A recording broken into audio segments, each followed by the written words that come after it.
In terms of a newer sort of, I guess, console, you can call it, or medium, mobile games. No one really talks about mobile games. Or computer free-to-play games. That, yeah, you download these games. They're free to play. They're on a server somewhere. Right. They have your information. They have your login, your account.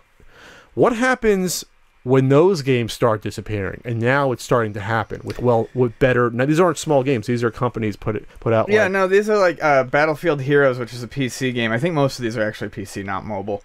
But, so, they're shutting them down, and... Need for Speed World, FIFA World, leaked on in July. Initially, you think, not a big deal. It was free. They're shutting it down. No harm, no foul. Except for all these free-to-play games, as we all know, have currencies inherent to them. And people have bought lots of currency. So, it's not free. People have paid for these games to some degree.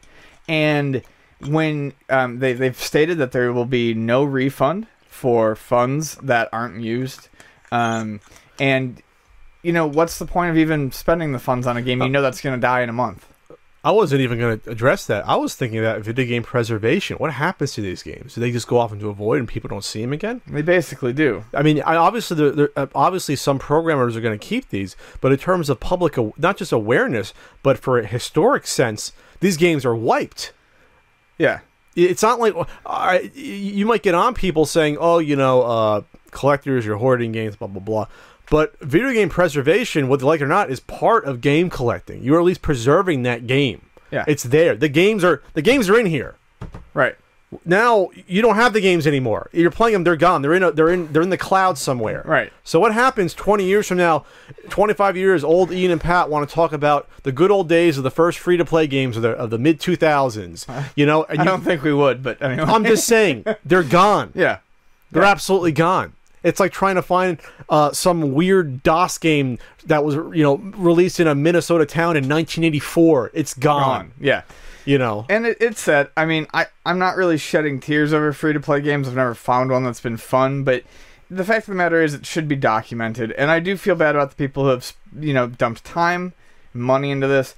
All I will say is the fact that they're shuttering like 3 of these, just EA alone... I'm hoping that this free-to-play thing is just coming to an end. You just saw 3 games with huge licenses. Need for Speed, Battlefield, but even bigger than all of those, FIFA World. Now, it's a sports game which we don't normally talk about, but if one of those should have done fantastically, it should have been FIFA World because of world appeal, because of the giant amount of soccer fans on the planet. That should have done fine. If that's not doing okay... I think that's saying that free-to-play games are in a different state than they were 2 years ago where they were generating shitloads of money for people. Sure. I mean, I guess even either they don't want to support it anymore, or maybe even for the free versions, the ad revenue is not supporting the servers to run these. Whatever you want to say, it's just a shame that maybe this will lead to less development of them. Maybe they realize... Well, that's what I'm saying. Yeah. Maybe they'll realize, maybe, we're making money in the first 3, 4, 5 months. After that, it's not worth their time to even put manpower into making these games. Maybe just fucking release a game and give me a price tag. Or that. I mean, that would be fine by me. But still then, they reside in a server somewhere, and the servers cost money to run. You know. Well, yeah, I mean, in stop putting these games on servers that have to like that. Stop it, or stop tying them to servers. Yes, I understand the online, but allow my single player campaign to work. Let me download it. Yeah, and I'm hoping that at some point in the future, ingenious hackers find ways to crack these things so that they're playable again. I mean, it's probably obviously doable. You can remove the pay-to-play stuff, and maybe we will see them again. But it depends on what people can grab of the code now before EA just makes them go bye-bye.